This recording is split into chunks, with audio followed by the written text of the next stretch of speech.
Hi everyone, I thought we would have a bit of fun today and I'm going to put my entire makeup on with vegetables.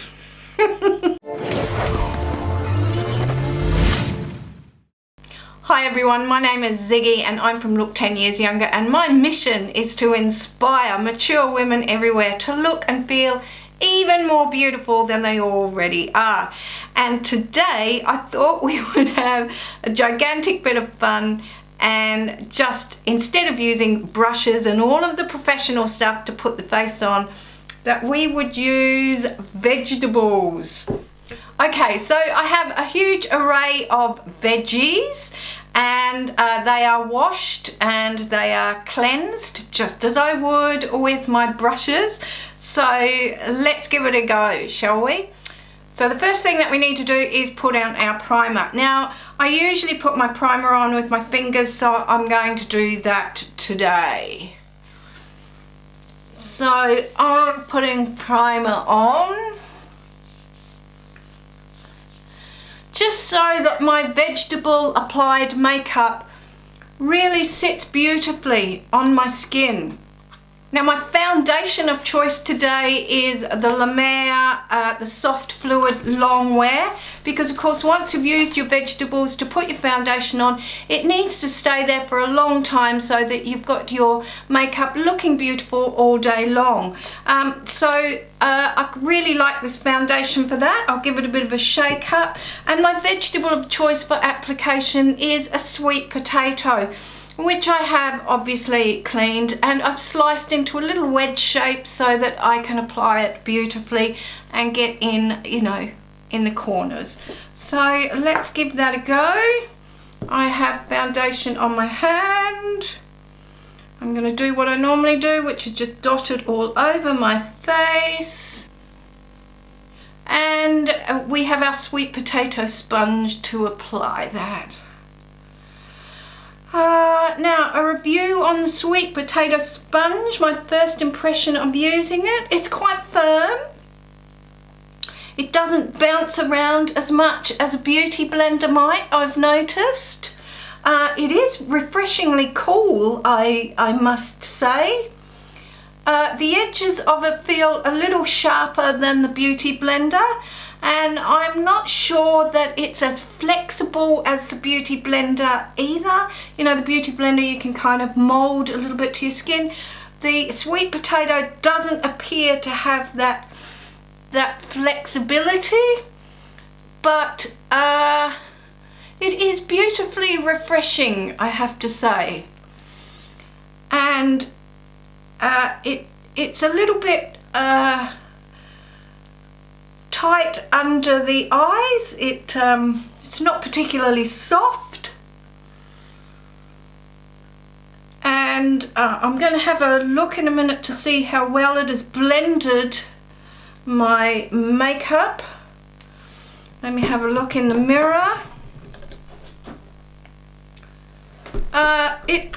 It doesn't blend quite as well as a beauty blender or as a brush, but you know, I think my skin is looking really quite fresh and natural. It's a beautiful thing. Right, so I actually recommend the sweet potato as application for your foundation. So I'm using an under eye concealer, and I'm using the Maybelline Age Rewind in light pale. I'm going to apply that to my hand, and I'm using a spring onion for my vegetable of choice for the application underneath, because it's small and you know, it will get into those places quite well.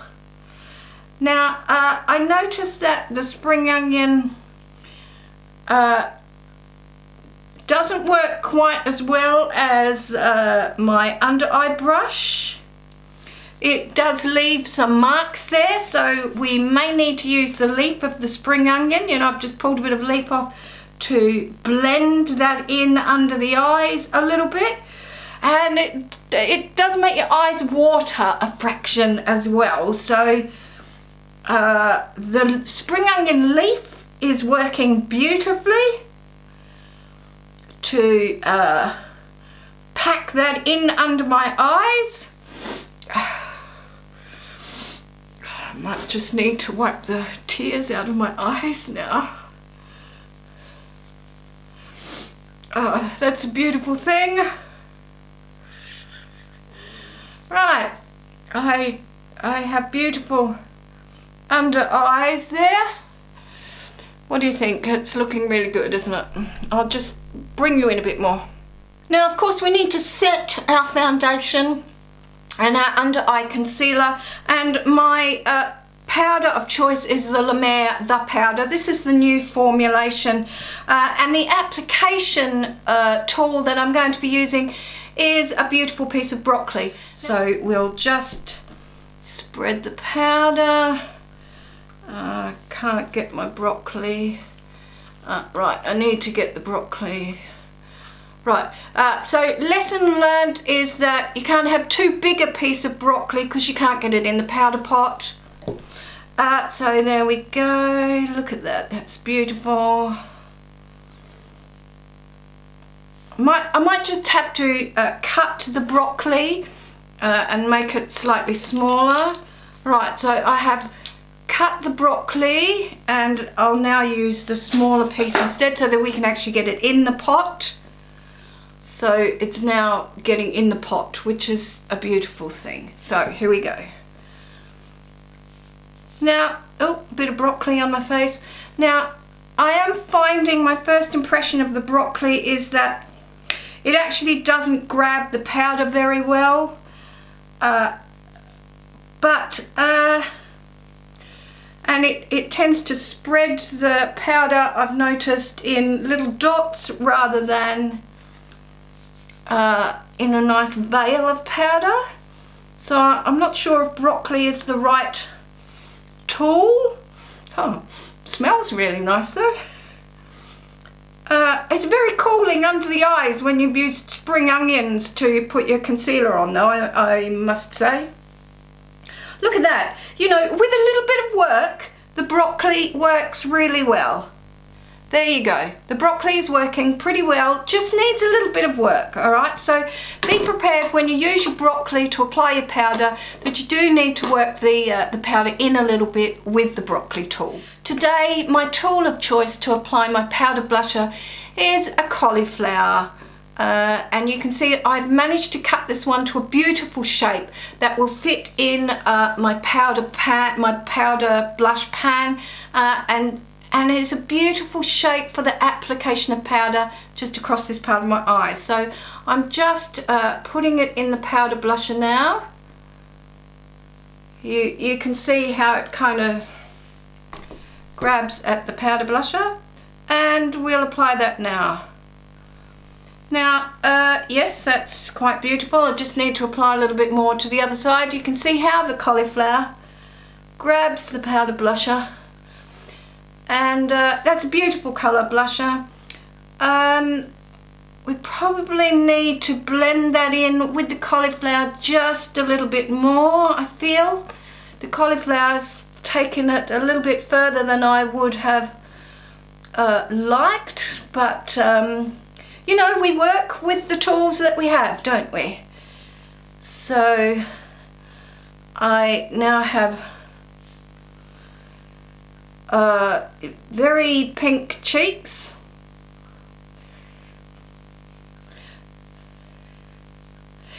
Now my first impression of the cauliflower to use as your blusher brush is that it doesn't necessarily apply the blusher particularly evenly, I've noticed, and you do need to do a fair bit of blending in order to get your powder blusher to sit where you want it to. It's not quite as precise as a powder brush in terms of where it sits on your skin, but if you're looking for precision, you probably might not want to go with the cauliflower.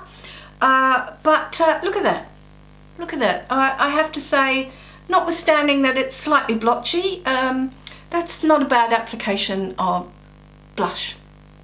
Now I think that one of the most difficult vegetable tools to really get to grips with are the vegetables that you use for eyeshadow. Now eyeshadow needs to be much more precise than perhaps blusher, and so finding the tool of choice for you in terms of your vegetable range can be quite difficult. My tools of choice are the asparagus and the green bean, and you'll see why as I apply them. Now the asparagus, because it has a beautiful delicate tip there, is really good for packing on shadow, and we'll do that now. I'm going to choose this colour here for my initial shade, and you can see that the asparagus takes a little while to get the powder on, and we'll just apply that to the eyes. Need a bit more powder, clearly. For your information, when choosing your vegetable tools, the asparagus needs a lot of eyeshadow in order to function, it would seem.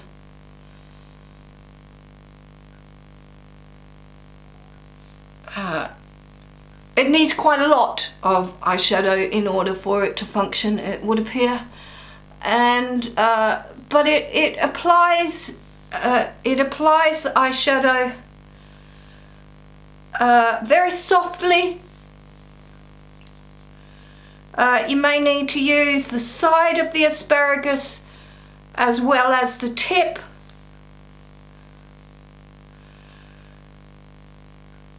But it feels very gentle on the eyes. I'll just take that a little further up. Not quite as precise as some other tools, I notice, but very delicate on your eyes. Surprisingly so. It's not quite as precise as I would like it to be, and it does use a lot of eyeshadow, so be prepared to go through a fair bit of product when using your asparagus eyeshadow tool. Alright, well that's a good start. Oh, I've just seen a little bit of powder there that shouldn't be there. Right, now we need a little bit more precision when we're doing in the crease line, and so my vegetable of choice here is the green bean, and I'm going to take the green bean and use it on this brown here to deliver some socket colour. The green bean is not very good for picking up colour. Oh no, maybe it is. It doesn't. The green bean doesn't pick up the colour in a precise manner as you would want it to. I'm not sure about blending out. It certainly applies the colour. Let's do the other eye. Need to turn my green bean in my hand to make it work properly. Right, so green beans, just for your information, apply shadow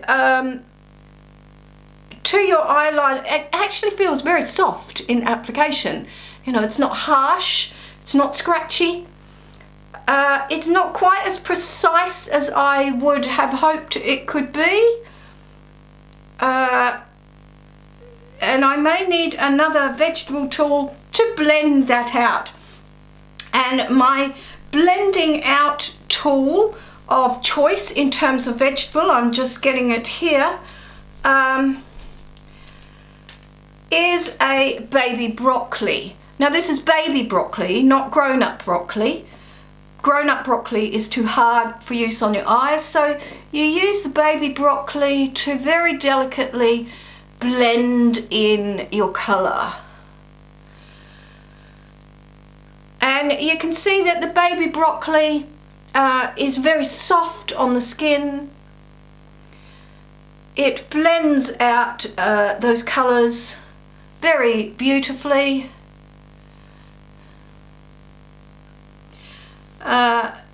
Yeah. And another trick that I would offer to you is that to make sure that you don't go beyond the edges of your eyes, you can always apply a sweet pea to the edge and use that to help you stop getting eyeshadow that goes too far down. It's a beautiful stencil when look at that, see what I mean? See, look at that, sharp as a pin, absolutely fantastic. And we'll do that on this side too. Beautiful. Oh, a bit of broccoli on my eye. I think I've got a bit of cauliflower somehow on my eye. Oh, that's a beautiful thing.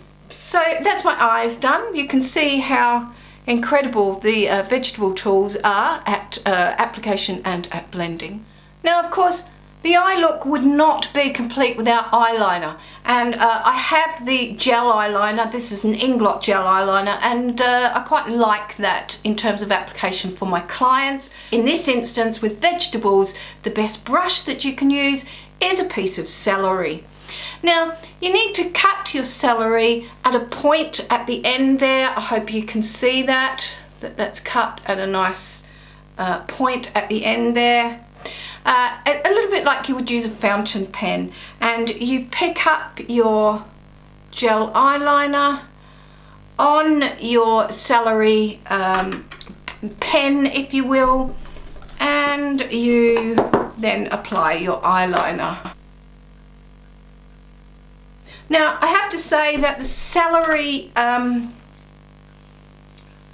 is not as precise perhaps as my Tom Ford brush is. And I think I have a lump of eyeliner there. Let's just check that. Yes, I do. I may need to just remove that slight lump there. But you know, these things happen. You sometimes get lumps in your eyeliner. It's okay. It's okay. Now, my thoughts on the celery as an eyeliner brush, probably not quite as precise as I would like it to be. But it needs a lot of practice with the celery brush. It's not for beginners. Not for beginners. The celery brush is only for really accomplished eyeliner application people. Now, no eye look is complete, of course, without mascara. Now, I considered this in some depth as to what was the best vegetable tool for the application of mascara, and I came to the conclusion that probably the best, without doubt, for mascara is in fact a carrot. Don't ask me why, it was just gut instinct that said it should be a carrot. So what I'm going to do is apply my mascara to my hand and pick it up off my hand that way. You know, I'm doing the very hygienic way. So I have the mascara on my hand. I am using the carrot to pick up the mascara. You can see I'm using the edge of the carrot to do so.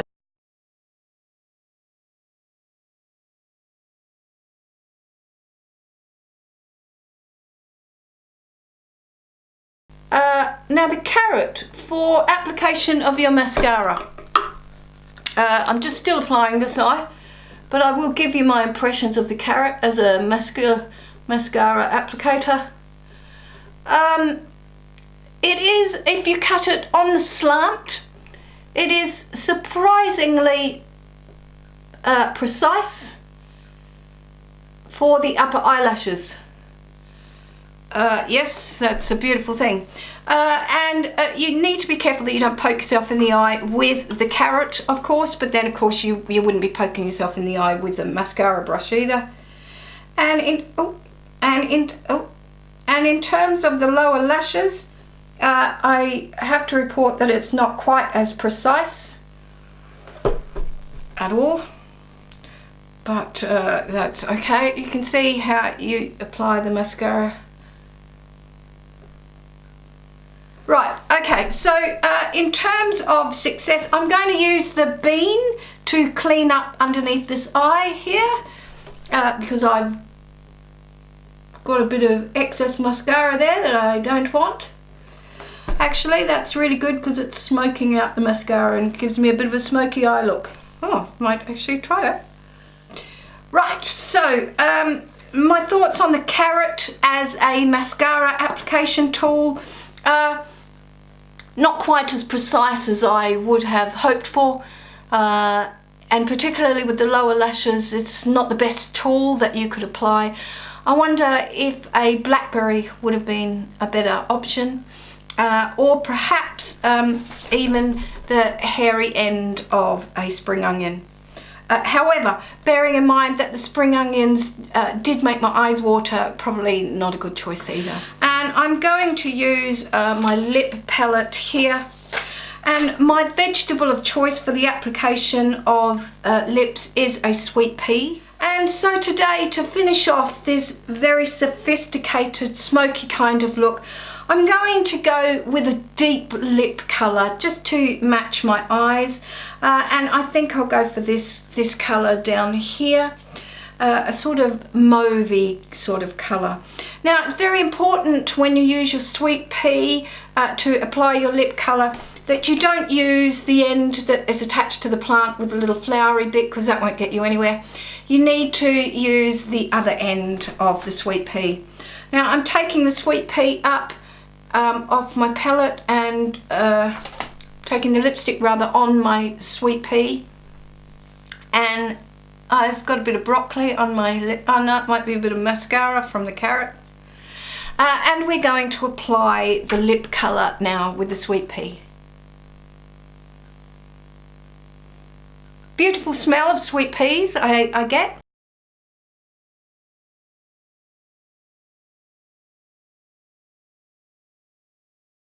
But the sweet pea is incredibly versatile, let me tell you, because not only do you have the end, you also have the edges as well. Fantastic tool for the application, really. Just needs a little bit of practice. Look at that, absolutely stunning. Stunning, sweet pea. My thoughts on the sweet pea as a lipstick applicator tool. A little bit of practice required, but it is fantastic in that it has dual options of the pointy bit at the end and the rounded bits there. So, you know, and you could blot it as well with the side of the sweet pea if you chose to do so as well. So, fantastic tool for the application of lipstick. Okay everyone, so today was really just having a bit of fun applying makeup with all of these veggies. I have a ton of different veggies down here. My challenge to you all is to give it a go. Please make sure you wash your vegetables first before you apply them. But my challenge is for you to do them all, and please tag me when you do your makeup application with your veggies so that I can watch your video too.